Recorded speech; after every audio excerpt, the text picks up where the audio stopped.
So, since finding out yesterday, I'm a bit quiet and I'm a bit worried to move, if I'm honest.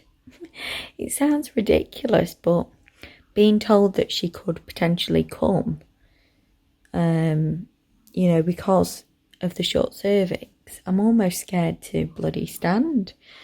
So I need to pull myself together, get in the shower and, you know, go to the hospital. But it's like I came upstairs and I thought, oh, I don't stand for longer than a minute in case she comes. Silly, really. I just need to kind of see this as, you know, a precaution and a potential of keeping her in there a lot longer. So, fingers crossed that today goes okay. Anyway, I'm going to try and get up now and try and have a shower without driving myself crazy.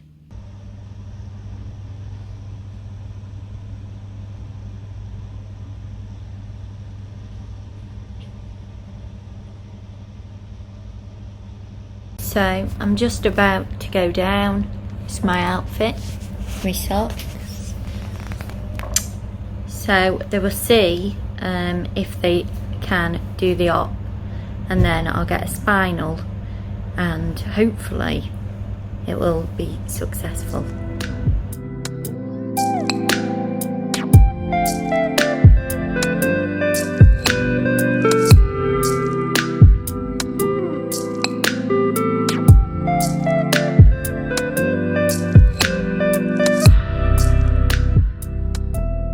I just wanted to say a massive thanks for your messages and stuff like that, really.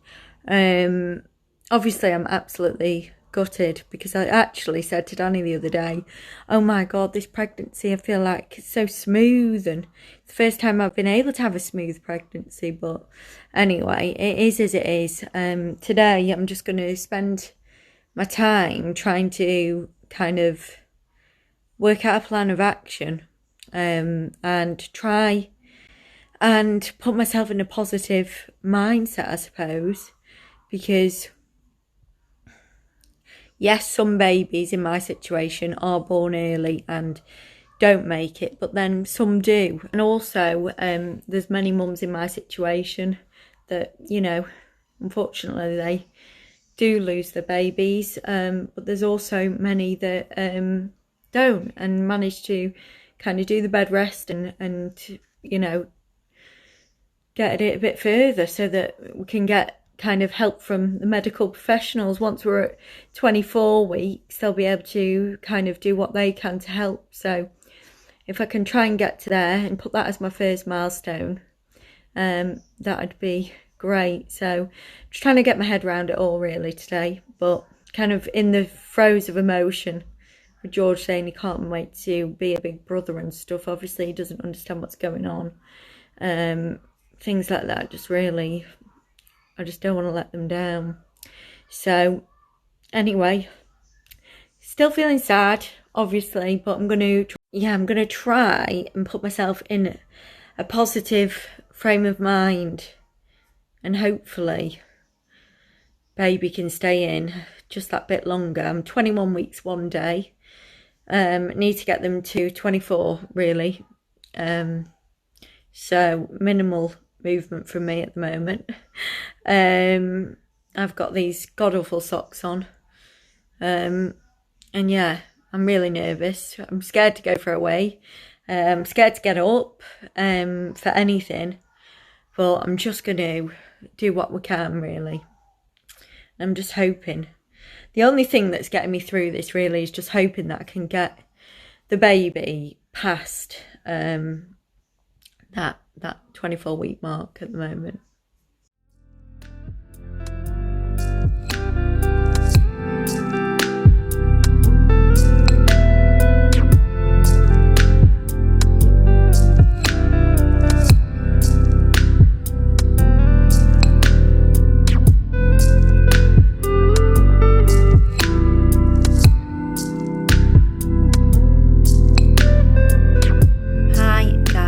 Apologies for the state of me.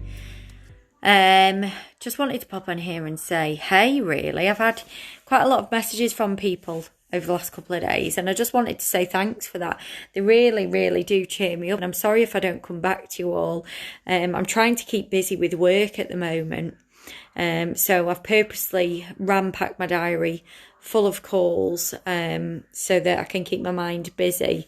But today I started getting kind of weird pains that I didn't know I'd ever felt before, because it happened quite a bit.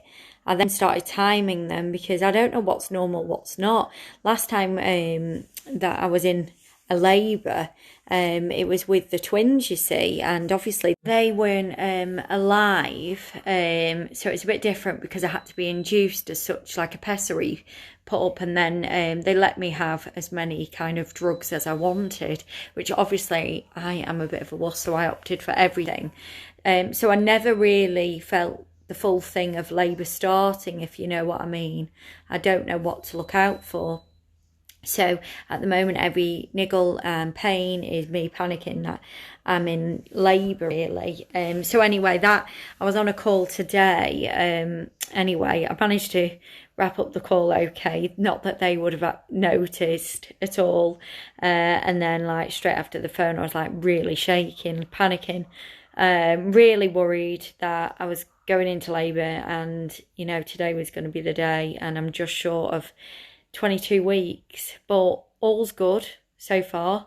Today, nearly a week down since the actual operation, actually. In fact, it's been a week since I got the news that I had a short cervix, and then it'll be a week tomorrow since the operation. None the wiser on when my next appointment will actually be. I'm hoping that it'll be next Friday, and I'll be 23 weeks, and at that point I know a few people can have steroid shots if they are more likely to go into preterm labour, which actually helps the baby's lungs develop. That's what I'm trying to get in for, and I'm also seeing if I can get my cervix measured again, because I know it can dramatically decrease or sometimes increase. So I know people that have been on bed rest and then had an increase in cervix. Kind of don't want to know that, but then you want to know for your own peace of mind, but you don't. Do you know what I mean? Anyway, so that's where I'm at the moment. Everything's fine. Work's busy, and work is taking my mind off a lot of things. I've been speaking to quite a few people that have been through a similar situation, which is really good. I've had quite a few messages from people, you know, that have got success stories that they can share with me, which makes me feel motivated and inspired. I'm trying to remain completely positive. I think, you know, when there's a baby inside you that you really care about and that you love, you know, I'm going to fight. I'm not going to give up. So we're on our way to the hospital because the consultant just rang and said that someone is willing to scan me on their lunch, which is really nice. So just going to go to the hospital to get my cervix measured, and hopefully it's not shrunk anymore. That'll just be great news. It may have even grown, she said, if, you know, we're using this progesterone more and stuff. So I'll keep you updated. Hi guys, so I wanted to give you an update on what happened at my 22-week cervical length scan.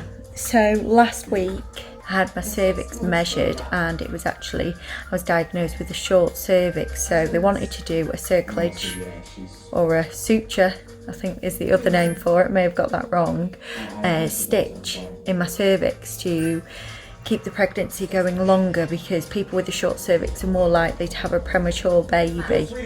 The stitch, I've been told, can prolong your pregnancy by 4 weeks. So obviously 4 weeks at this stage is huge, so I was keen to get that, and unfortunately I couldn't get that stitch. So now I've been on moderate bed rest and progesterone. So I went for my cervix check today, which I was really nervous about, because the last time that we went there it was for my operation, so I didn't know if that had caused shortening again of the cervix. Obviously you're numb from the waist down, so I didn't know what they'd been kind of doing in there, and I thought, well, what if it shrunk again? Also, when they measured the cervix on the Thursday, it was 2.3. When they went in on the Friday to do the surgery, they couldn't see a measurable cervix. So I was concerned that the cervix had actually gone down further, but actually the cervix that's left, the 2.3, was inside where the baby is really. So that's where I was at with that. So I went in today and then measured it again, and it's still 2.3, which I'm so happy about. I know it's still short, and I know it still doesn't mean I'm out the woods, but you know, just to, you know, now be 22 weeks and be measuring 2.3 is positive for me, really. You know, it could go down next week, it could go down the week after, but at the moment I just feel like what I'm doing might actually be working.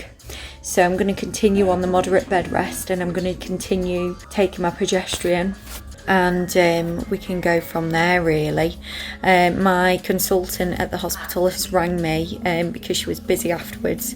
They were going to do a vaginal swab on me to check that if labour is imminent, so they can do a swab and basically check whether labour is likely in the next 4 weeks. Unfortunately, they didn't have that swab in today, which was a bit of a nightmare really, but my consultant rang me before, and I said to her, I said, like, you know, from your kind of, she's, you know, a very clever lady in this field, but I just said, from what you can see on my scans, do you think labour is imminent for me? And she said, no, it gives us a clue that it's not at the moment, which is really good news. So she's invited me back in